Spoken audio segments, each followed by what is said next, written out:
Good morning. Another coffee time. And got some ideas here that I'm excited to commit to these pages. I think I've already shown you guys the video. I might have done this during a studio time, which if it hasn't come out already, by the time you see this, it'll be the next studio time where I show you how I jelly printed on feathers. Oh, they're just gorgeous. So I'm gonna put this one in a book. Um, I found this on, I think, Jelly Arts website. I think they showed printing on feathers. And I love feathers anyhow. This is just a regular old, probably dove feather or something. I just found it on the ground. Nothing special. But I used the peacock colors of Golden's turquoise, green gold. I used a little bit of our new blues in the color shift. And this is Golden's Indian yellow hue. And then the iridescent gold that I like to do the circles.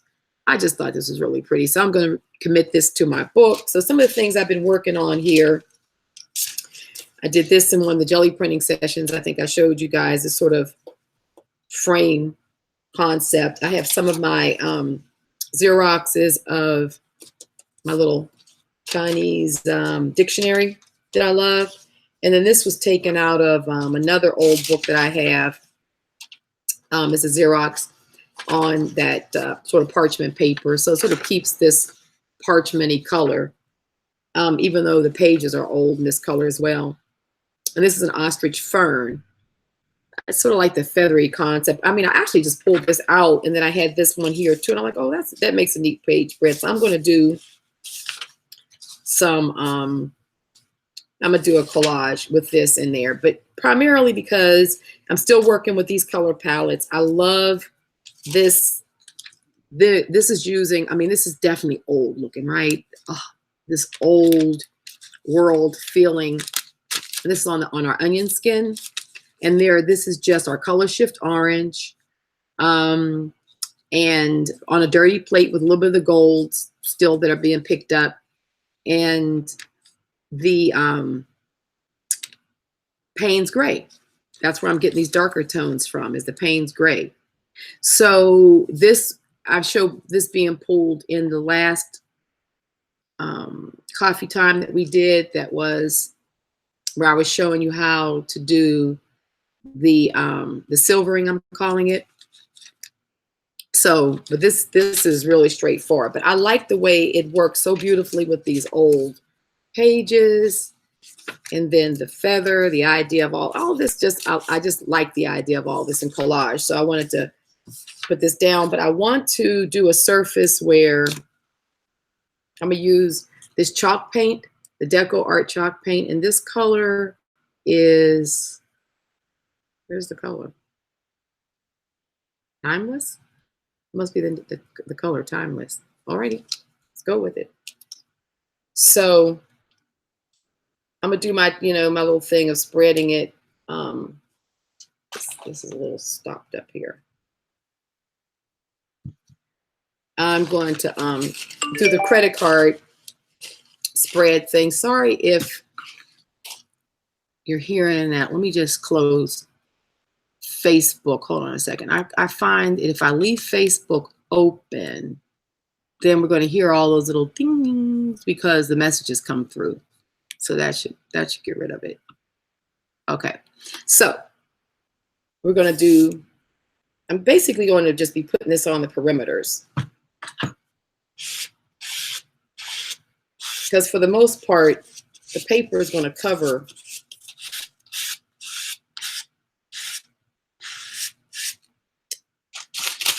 put this in, protect the other side here.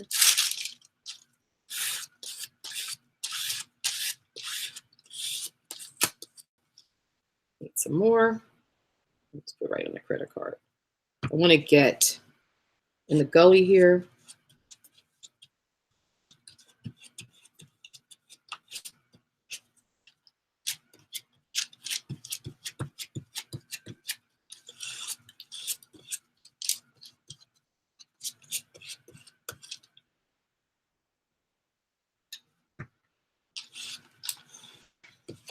Okay. So we have the color going down like this. So I'm basically just trying to get it around the sides here so that I don't have to worry about, I don't really want the white showing because I kind of like an experiment with these colors I got going. I want everything to sort of have like this old world kind of color. I don't really want the white to show, so I'm just going to make sure I get around all these edges. Basically, I'm almost covering the whole page, right? It's okay. This credit card method is so cool because it puts down such nice thin layers that dry so fast as well. It's basically dry by the time we get started here. Okay, righty. So that should do it. Let's see. Oh yeah, that works in well in there. Perfect. So figure out what I'm gonna do here. I'm putting this on this side.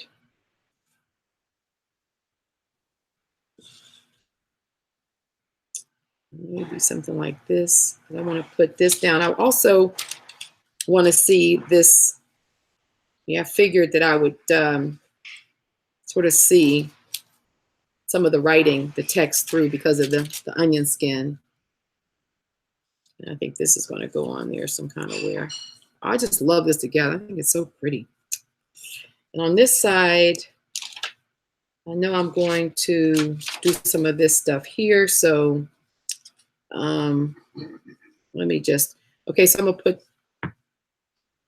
just see, kind of figure it all out first. I'm going to put some of this down, which is the name of this particular fern. And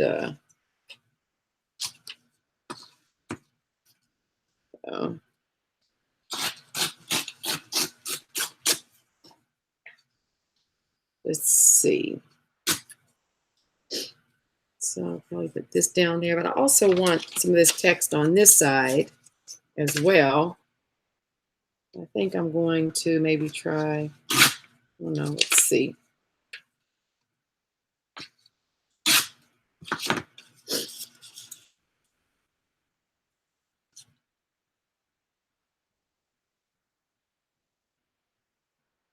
Oh yeah, I like that. So sort of dictionary page look, like all this sort of old world dictionary stuff. I love dictionary pages anyway, so I love working with them.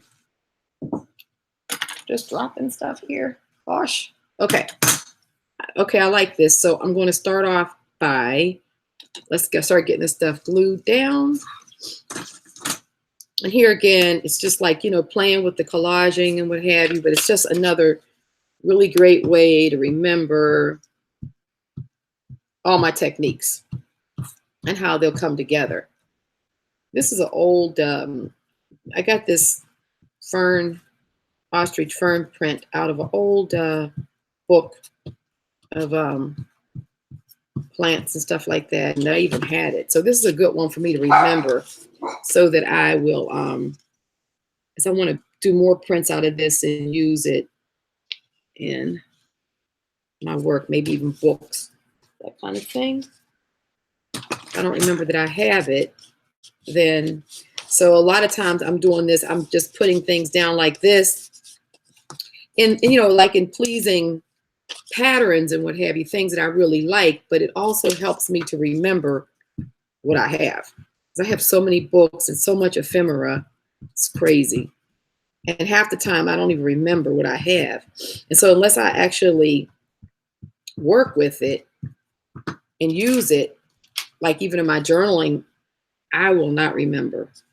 So this is why this always is, just works so well for me, to use my book as a place to just be a reservoir for all of my ideas and what have you. Actually, I'm going to do a studio purge. I have like so much I need to just move on to other Loving Studios. I think I'm gonna do some studio grab boxes or something like that and put up on my website because truthfully, I do need to remove stuff and what have you, so and move stuff along. So I'm gonna get this other side going here. I like to flip it over so that I don't like get ink glue on the back of it. And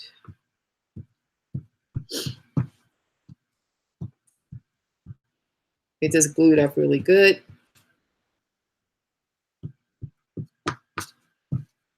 And sounds good. And I'm gonna put this one down like this. And even when I'm Xeroxing these pages, I just love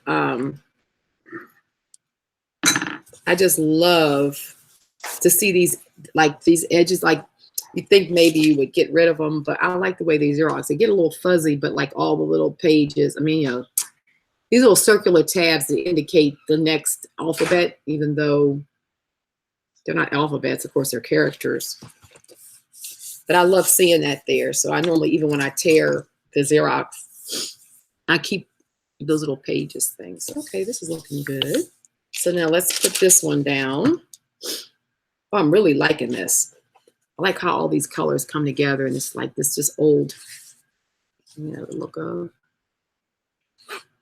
just all this. This really came out good. And to come out on this this parchment paper, you can buy it by the reams. And I know when I did some of those ephemera packs, I put some of the parchment paper in there for you guys. Like everybody got some in a particular color. You got the parchment color or the blue or it kind of comes in a green. It comes in a lot of nice colors. I love it. But it's really nice to print on if you want to kind of have this old world look because, let me see. Stop talking for a minute and get this down in here.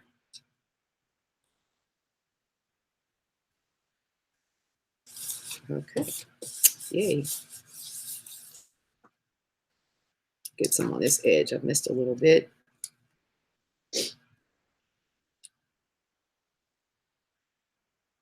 Okay. Alrighty. Oh, guys, I hope I haven't been doing a lot of sniffing. I'm not even conscious of it. I'm worse with that. Okay. So it's been like monsoon season out here in Arizona. It's dust blowing everywhere, which doesn't help my sinuses much, but whatever. Huh. Okay. So that's nice. This is really nice. You can actually see where you can see the text through it. Just real subtle. I love this parchment. I mean, not parchment. I love parchment too, but I love the onion skin because you can print thin layers of the jelly print on it and really get a dynamic surface, but yet still be able to see through it. It's gorgeous. Okay. So now what we're going to do is we're going to put this feather on there, but I'm going to use my PVA. Like that's the best thing to use to put the feather on is the PVA. So I have this huge jug of it. I bought it a few years back, and I'm telling you, it's the best thing. I mean, it was like almost $100, I know, because this particular brand I got from this company in Maryland called Bookmakers, and I don't know whether or not they're still even in business. I need to look, and I'll let you guys know. But I'm taping, but got a lot going on here in the family with folks kind of get active in the morning around the house, which is understandable. They're coming upstairs to talk, and I'm like, taping. I'm like, okay, see you. So I'm just taking a little bit of this PVA and just rubbing it on here, as you can see. It's the best thing, really, because it's going to hold this down like forever. So then what we're going to do is we're going to lay this, get my positioning right. That's pretty good right there. Yep. And then we can use a piece of onion skin. I mean, not onion skin. This is the deli paper or parchment paper, whichever one you get. I always just get a roll of parchment paper from the dollar store. But the deli paper, anything like this, because we know we can really press down on the glue, but it's not going to stick to the paper. That's the main thing.